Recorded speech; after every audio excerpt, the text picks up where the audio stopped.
Hey guys, welcome back to the channel. My name is Ryan, and today we're going to dive into something that I've never done before. We're going to dive into the things called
microgreens. Now, microgreens are anything that you can grow that produces, a small plant. Okay, like for instance, let's go with sunflower seeds. Sunflower seeds are very popular. In fact, sunflower seeds are very black oiled sunflower seeds are very good for you as a sprout. Okay, that's basically what it is. What you're eating is a microgreen. It's a sprout, and so you're getting all the energy and all the nutrients and the resources that plant has to try to grow a full-sized plant. You're getting that in your body ingested then, as it's, all the power is in its little sprout. All right, so the thought behind this is that because there's so much energy, so much nutrients and everything in those little cotyledons and stuff, that within those first 10 to 12 days that you're growing this plant, you're getting the most nutrients out of it, right? Because it takes a lot to get a plant going, right? And so people will do them with, let's go over them. Peas, beans, sunflower seeds, lettuce, onions, chives, bok choy, all these other choys that's out there. Tons of different things that you guys can do. Now, I don't think that you need to go with anything that's, a nightshade. So stay away from tomatoes, stay away from peppers, stay away from eggplants. I have seen people do, squash and stuff like that. I don't think I would do that. It just doesn't sound like something I want to eat. I've also seen people do some flower types, right? Borge, Natarium or Natsarium or something like that. I can't remember exactly how to pronounce it. But anyhow, it's got a variegated leaf, so it's green with white variegations in it. It's kind of bushy like plant. Actually, I grew some of those out there this past summer. So anyhow. People do those as microgreens. There's tons of ways you can do it. Now, what got me into this? Was it something I wanted to do or something that I thought about doing? Absolutely not. Never had the desire to. I always thought, well, that's wasting a lot of seeds. That's wasting a lot of potential there, right? But the benefits outweigh that, and I've got excess of seeds, so we're going to try it out. And also, SmartPot sent me all these pots and all these pots to do it in. All right, so we got all these right here that we're going to do it with, and they're tiny. Some of them small. Some of them they go from smaller to bigger, as you guys can see here. They're small, then they just keep going up in size there, and so they're not huge. These right here, they're pretty tiny ones right here, and then they just keep getting bigger and bigger and bigger and bigger. So anyhow, we've got 1, 2, 3, 4, 5, 6, 7, 8, 9, 10, 11, 12 of these. 12 of them. And so I don't know that we're going to plant them all. Now, some people will use the flats. All right, they'll pull out this, set it to the side. They'll use the flats like this to grow them in. I'm not going to do that. You can do that if you want to, absolutely, but I'm not going to when I have smart pots that were specifically made for this. So, and as you guys can see right here, it says herbs and microgreen planters. All right, so we're going to use these to do it with. And then we're going to be planting them in our greenhouse right here beside me. So these guys are not very big at all. They're very, very shallow compared to some of the other pots that Smart Pot has. You guys can see there, pretty shallow. All right, I'm gonna fill those up with soil, and then we're gonna plant them full of different things. So let's go over what we're gonna plant. We got King Tut peas. We've got late Nasaki green cabbage. We've got some Zabruni shallots, onions. All right, we've got some golden cabbage right here. All right, so we got those. We've got purple choisem right there. We've got greens, chi jimsai. Okay, got that. Got some Chinese narrow leaf lettuce right there. We got common chives right there. We've got some Rocky Top lettuce right there. We've got some Balkan Swiss chard. We've got red Ursa cabbage, or kale, excuse me. Walking stick kale. Rosa di Verno. All right, this is kind of like cabbage, but not. We got Suzhou baby, which is a bok choy. Stick that with that right there. We got white Borge, and we've got scarlet kale. All right, so those are the ones that we're going to go with today. Now, we may not plant all of them. That's an awful lot. We're going to see how much room we have in there. But we're going to be planting these. Now, again, the health benefits are pretty, well known now, right? There's tons of health benefits to eating microgreens. They're very, very easy to grow. All you're doing is throwing them on the dirt. You may be covering them a little bit, but really don't have to, because you're just letting them grow, right? You're just letting them sprout, turn into that small cotyledon sprout, right? Roughly, 2-3 inches tall, and then cutting it off. About 10 to 12 days of growth, okay? And so, or 10 to 12 days from start to finish, okay? And then you start the process all over again. You pull all the roots and everything out, you throw it away, you amend your soil if you need to, plant it again, and keep on going. There are people who make upwards of $1,000 a week selling only microgreens, and actually more than that. But there are homesteaders who will make upwards of $1,000 a week just growing microgreens. You can grow buckwheat. You can grow several different types of things, right? You can get big 5-pound bags of this stuff and sell it if you have a clientele that's so inclined to buy it from you and is wanting to be more health conscious and have all the benefits of eating microgreens. Again, I never seen the plus for it because I'm cutting a plant at 10 to 12 days, and in my mind, that's not really bright. But once I started looking at the health benefits, I said, that may be something we need to look into a little bit further. Great for your gut health, great, gut biome and all that stuff. Great for tons of other things, the nutrients and the density and all those things that you're getting, and it's helping you.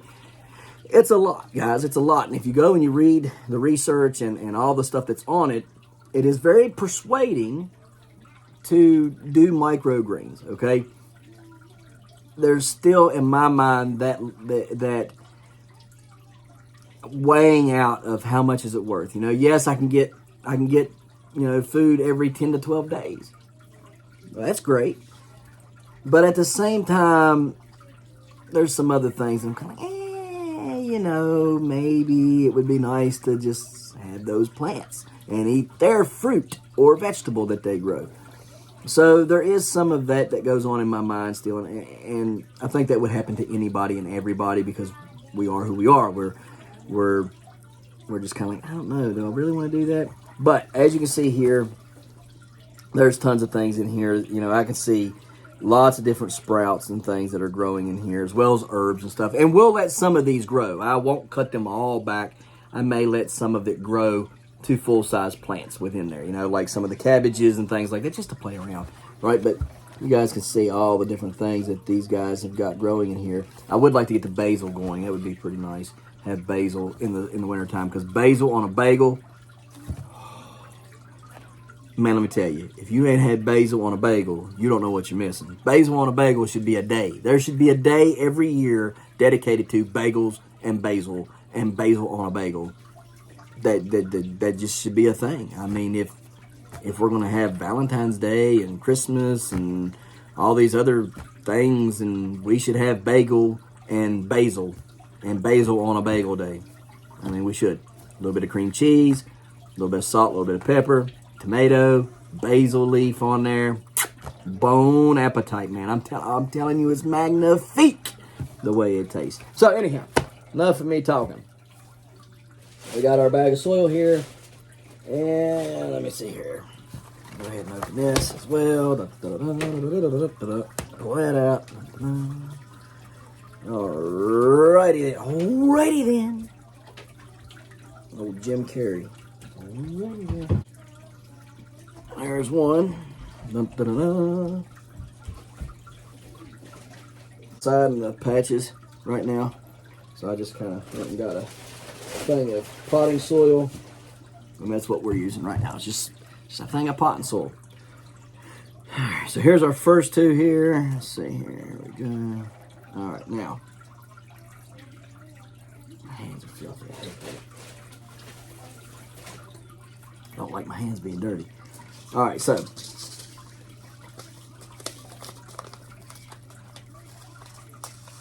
First thing first is these cabbages here. And I'm not going to use a bunch of it. I'm going to save some of those back for later. Daddy, this thing got the charge right here for a second. Okay, buddy. And then it charges up a little bit. Okay? Yeah. And all you're doing is you're planting it very, very thick. Don't plant it thinly. Plant it thick. You want it as thick as possible, okay? Make sure you're planting thick. Don't plant it thin. It won't do you no good to plant thin. And then just cover it up there a little bit. There we go.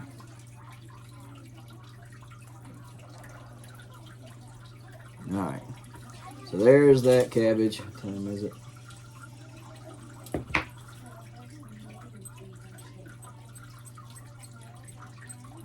$7:04. Alright, so there's that cabbage. That's the late Nagasaki. Here is the golden cabbage. We'll plant the other half of this with golden cabbage.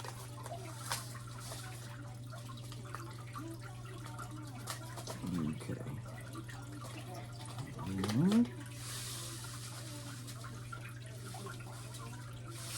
Okay. That's about half there.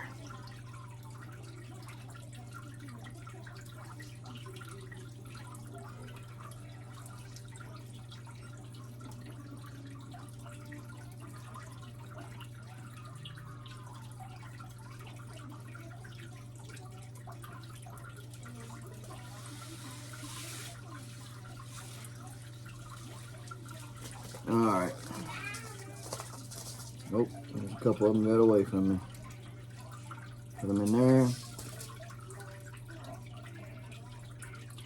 Stir it up a little bit.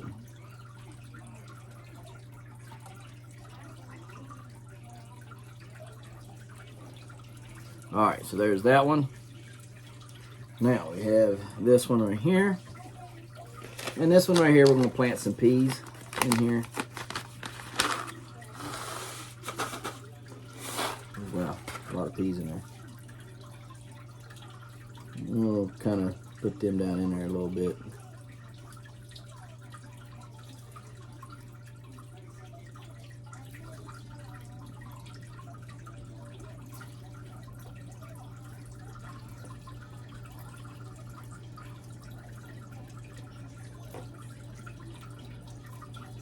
Smaller seeds don't have to be planted that deep, but the bigger ones you do have to plant them because they gotta get the moisture and everything. And you have to go in between where you planted them and plant more of them. You're not really trying to space them out per se. You're just trying to keep the bigger ones off of one another a little bit to where they're not growing right on top of one another. but they're still tightly packed in there.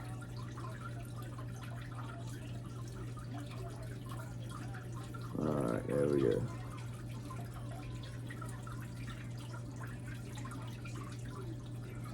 Alright, there's a lot going on here. A lot going on. Okay. Got that. I think those will be pretty good. Save the rest of them for next time around. And just cover it up a little bit here. And then what I'm going to do is plant within this a smaller variety. So there'll be two different things growing in this. You'll have your peas, but you'll also have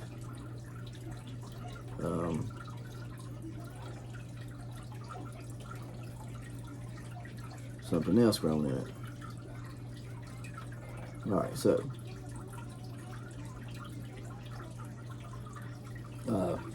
plant some of this Rosa di Inverno, Verona. Sorry, di Verona. This is a pretty neat plant. Oh, there's a bunch in there. Yeah, we can plant a lot of that. Oh well, yeah, there's a bunch in there. Let's go ahead. There we go. And just kind of sprinkle it all over here.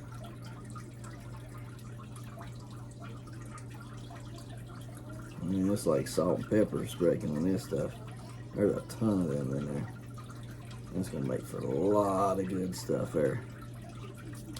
All right, there's number 2. So there's a pile of seeds in there still. They load them things up. Okay, now get another one here.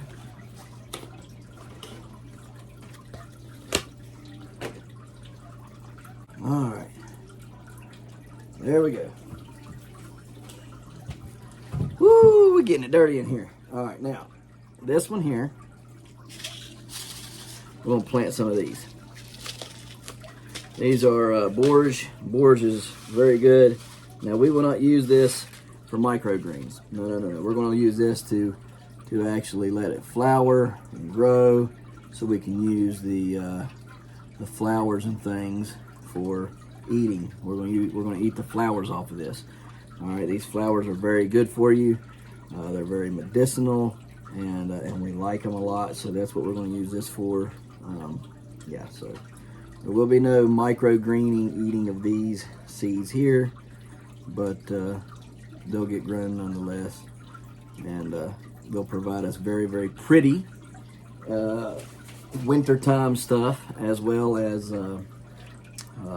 nice food to eat, because the flowers, the blue and the whites, are phenomenal. They're very, very good for us. Help with anxiety, depression. They help with blood pressure, I think, is one of the other things that they are. Tons of stuff that help. Tons of stuff. So definitely need to check that out. All right. If you're not growing white borge or the blue, and you can find both of those at Baker Creek. Now, let's go back to these small ones here. I didn't mean to get that big one yet. I got a few small ones left here. And guys, if you're not using any of this stuff from Smart Pots, highly encourage you to. Great company. Stuff's made in America. You're not going to find better quality pots, fabric pots, all right, than these guys. They got tons of things. Milk crate pots. They got these small pots like this that you can just use. You don't have to use them for microgreens or herbs. You can use them for anything you want. They also got raised beds made out of these, and tons of different things, guys. Highly recommend you guys go check these out, because I'm telling you, they're wonderful. Look, Smart Pots right there. Yep, right there. Made in the USA, guys. Made in the USA. It's made out of a proprietary blend that they own the rights to and everything. And I'm telling you now, these things work, especially indoors, because it's so hard for us, because our roots get anaerobic inside. And these help keep our roots from getting anaerobic indoors, all right? Because everybody knows if you grow indoors, you don't really have anywhere for the water to drain. So we usually don't put a drip pan or something under it. We just water and then try to let the plants dry out and then water again, but the water builds up in the bottom. And that's where we get anaerobic, and that's whenever our plants start to look ucky and die, and it's just a mess, guys, just a mess. With these, you don't have to worry about it. You water lightly.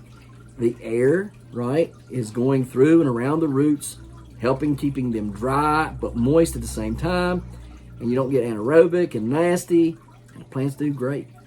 I mean, you guys seen All Summer Long outdoors. These things, they did wonderful. So go check out Smart Pots. Guaranteed you'll love what you find. There's numero 4. Man, she's gonna kill me. She gonna kill me. All right. So Swiss chard, kale, lettuce, Jimson. Tell you what, let's go with something different this time. Let's go with chives and onions. All right, so I'll open up these onions right here. Zabroon shallots. There's those. Clear this out a little bit, about halfway.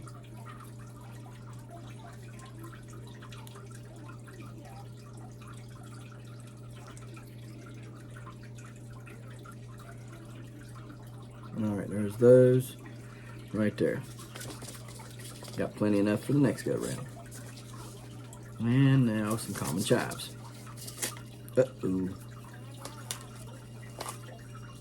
I hate when the pack rips like that. Alright. So, let's see here.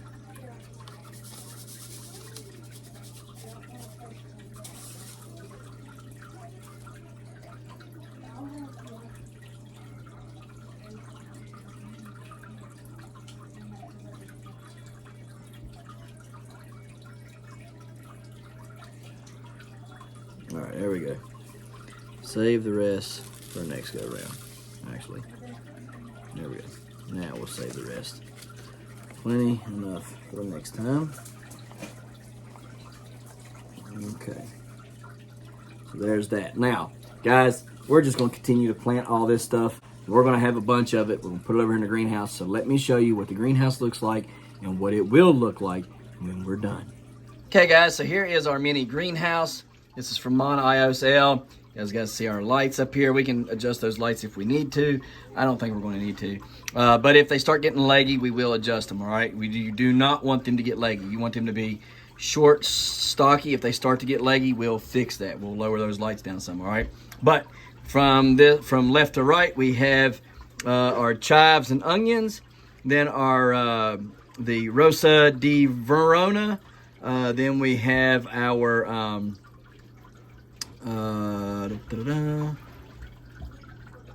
the cabbages right here, or cabbages right there, and then our Borge, or white Borge right there, and then down here we have Swiss chard in this pot, and then this one is some of the